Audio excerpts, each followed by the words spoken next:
नमस्कार, तर स्वागत आहे आपल्या या यूट्यूब चॅनलवर। तर आज नवरात्रीचा तिसरा दिवस आहे आणि आज देवी चंद्रघंटाची पूजा केली जाते। मातेचे हे रूप अतिशय तेजस्वी आणि शक्तीने परिपूर्ण आहे।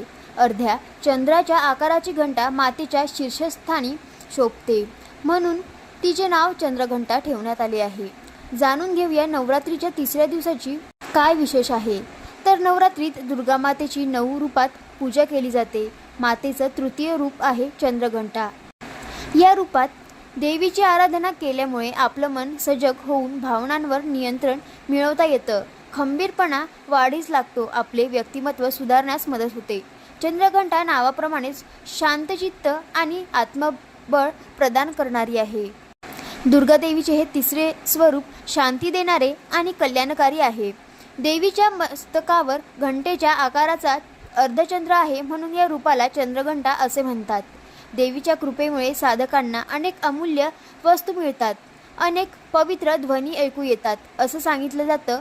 या देवीच्या पूजेने आपल्या अंगी आत्मविश्वास येतो, भीती नाहीशी होते आणि विनम्रता येते। चंद्रघंटा देवीचे स्वरूप। तर चंद्रघंटा देवीच्या दर्शनाने सर्व देवदेवता आणि भक्तगण पुलकित होऊन आनंदित झाले होते।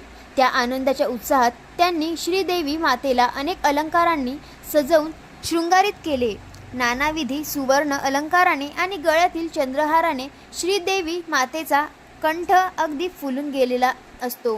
देवीचे पूर्ण शरीर सुवर्ण रंगात असून ती दशभुज आहे। त्या 10ही भुजा शस्त्राने आणि विविध अलंकारांनी सुशोभित केलेल्या आपल्याला पाहायला मिळतात। दशभुजा हे दिशांचे प्रतीक आहे। देवी आपल्या हातातील घंटा नादाने सर्वांना भयमुक्त करून निर्भय बनवते, भक्तांना नवजीवन, नवउत्साह, नवचैतन्य देऊन उत्साहित करते। लाल रंगाचे महत्त्व। तर लाल रंग शक्ती आणि वाढीचे प्रतीक मानले जाते। लाल रंगाचे वस्त्र परिधान करून देवीची पूजा करणे सर्वात शुभ मानले जाते।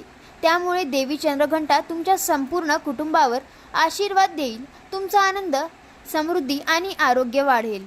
तर तुम्हाला देवीच्या तिसऱ्या रूपाची म्हणजेच तिसऱ्या दिवशीची काय महत्त्व आहे हे तर आम्ही तुम्हाला सांगितलेलंच आहे। पण मात्र जर तुम्हाला हा व्हिडिओ माहिती वाटला असेल तर नक्की इतरांपर्यंत शेअर करा आणि जर या चॅनलला नवीन असाल तर लगेच सबस्क्राईब करा। धन्यवाद।